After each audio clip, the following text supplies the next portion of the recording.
सोचिए, एक ऐसे साम्राज्य के बारे में जो अपनी ताकत के नशे में चूर है, और एक ऐसे दूत के बारे में जिसकी एक रिपोर्ट में इतनी शक्ति है कि वो उस पूरे साम्राज्य को युद्ध की आग में झोंक सकती है। आज हम उसी एक निर्णायक मोड़ की कहानी को जरा और गहराई से समझेंगे। तो सवाल यही है, आखिर कैसे एक अकेले दूत की एक रिपोर्ट ने एक महायुद्ध की नींव रख दी?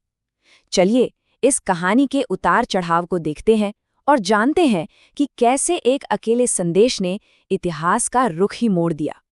हमारी कहानी की शुरुआत होती है धधकती हुई लंका से।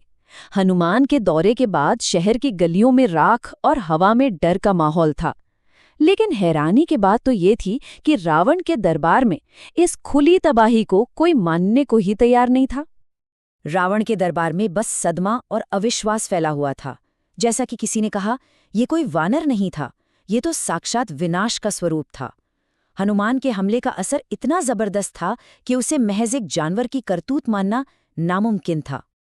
और यहीं पर लंका के लीडरशिप में एक दरार दिखने लगी थी। एक तरफ था राजा रावण का अहंकार, जो इस हमले को कुछ खास नहीं मान रहा था, तो दूसरी तरफ थे उसके भाई विभीषण, जिन्हें आने वाले खतरे का अंदाजा हो गया था। रावण को लगता था उसकी लंका पर कोई आंच नहीं आ सकती, पर विभीषण जानते थे कि ये तबाही रावण के अपने हठ का ही नतीजा है। चलिए अब लंका के उस धुएं और हंगामे से दूर चलते हैं अशोक वाटिका के शांत माहौल में। यहाँ सीता और हनुमान के बीच एक ऐसी बातचीत होती है जो न केवल हनुमान की रिपोर्ट का आधार बनेगी, बल्कि एक राजा के टूटे हुए दिल में उम्मीद की लौ भी जलाएगी। और सीता की दूरदर्शिता देखिए, वो ये बात अच्छी तरह जानती थी कि राम को एक ऐसे सबूत की जरूरत होगी जिसे कोई झुटला न सके। इसलिए उन्होंने हनुमान को दो तरह के सबूत सौंपे, एक भौतिक जिसे दुनिया देख सके, और एक व्यक्तिगत जिसे सिर्फ और सिर्फ राम ही समझ सकते थे। पहला सबूत था चूड़ामणि। ये सिर्फ एक गहना नहीं था, बल्कि एक पिता का अपनी बेटी को दिया हुआ आशीर्वाद था। ये सीता की पहचान और उनके विवाह का प्रतीक था, एक ऐसी निशानी जिसे देखते ही राम का दिल भर आता। और दूसरा गुप्त प्रमाण, वो थी एक भूली बिसरी कहानी, एक ऐसा राज जो सिर्फ दो लोगों के बीच ही था। सीता ने हनुमान से कहा, उन्हें जयंत वाली बात जरूर याद दिलाना, एक ऐसी घटना जो सिर्फ हम दोनों जानते हैं। ये एक ऐसा सीक्रेट कोड था जिसे राम के सिवा और कोई नहीं समझ सकता था। तो अब सीन शिफ्ट होता है किष्किंधा में। यहाँ हवा में उम्मीद और बेचैनी दोनों घुली हुई हैं। सबकी निगाहें आसमान पर टिकी हैं, हनुमान के आने का इंतजार कर रही हैं। महीनों की अनिश्चितता बस अब खत्म होने ही वाली थी। हनुमान अपनी रिपोर्ट दें, उससे पहले ही उम्मीद की किरणें दिखाई देने लगती हैं। जब लौटने वाली खोजी टोली को शाही मधुवन में जश्न मनाते हुए देखा जाता है, तो ये अपने आप में एक साफ इशारा था कि मिशन कामयाब रहा है। और फिर आता है वो क्षण जो पूरे महाकाव्य की दिशा ही बदल देता है। हनुमान का सरल, सीधा लेकिन सबसे शक्तिशाली आश्वासन, देवी सीता सकुशल हैं। बस इन 3 शब्दों ने महीनों की निराशा को एक पल में खत्म कर दिया। राम की प्रतिक्रिया में राहत और दुख का एक गहरा संगम था।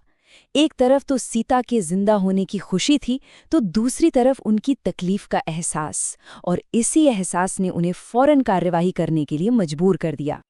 हनुमान ने सीता की दर्दनाक हालत के बारे में विस्तार से बताया कि कैसे वो सर्दियों के पाले से मुरझाए कमल की तरह कमजोर हो गई हैं, हर पल भयंकर राक्षसियों से घिरी रहती हैं और इस उम्मीद में जी रही हैं कि उन्हें भुलाया नहीं गया है। हनुमान के पहुंचने से ठीक पहले तो उन्होंने अपना जीवन समाप्त करने का भी मन बना लिया था। इसके बाद हनुमान ने वो चूड़ामणि राम के हाथों में रखी और जयंत कौवे की वो गुप्त कहानी सुनाई।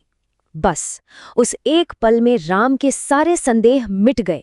ये सच था, हनुमान सीता से मिलके आए थे। राम के दिल से जो आभार के शब्द निकले, वो हनुमान की इस असाधारण सफलता के महत्व को बताते हैं। उन्होंने भावनाओं से भरकर कहा, ये मणि लाकर ऐसा लगता है मानो तुमने मुझे सीता से ही मिला दिया हो। अब राम का दुख और राहत दोनों मिलकर एक फौलादी इरादे में बदल गए। अब शब्दों का समय खत्म हो चुका था, अब समय था एक्शन का। कहानी अपने अंतिम मोड़ पर पहुंच रही थी। राम का नया संकल्प एकदम साफ और अटूट था। उन्होंने ऐलान किया, अब और विलंब नहीं होगा। हम एक क्षण भी प्रतीक्षा नहीं करेंगे। सीता को बचाने के लिए सैन्य अभियान का निर्णय लिया जा चुका था।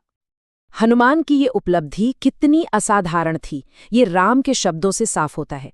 उन्होंने कहा कि कोई भी देवता, मानव या राक्षस समुद्र पार करने का ये कारनामा नहीं कर सकता था। आने वाले युद्ध को मुमकिन बनाने में हनुमान की भूमिका ही सबसे अहम थी। तो एक दूत की रिपोर्ट ने युद्ध का संकल्प तो पैदा कर दिया था, लेकिन एक बहुत बड़ी चुनौती अब भी सामने खड़ी थी। रास्ते में एक महासागर के साथ ये विशाल सेना दुश्मन तक आखिर कैसे पहुंचेगी? यही सवाल महाकाव्य के अगले अध्याय के लिए मंच तैयार करता है।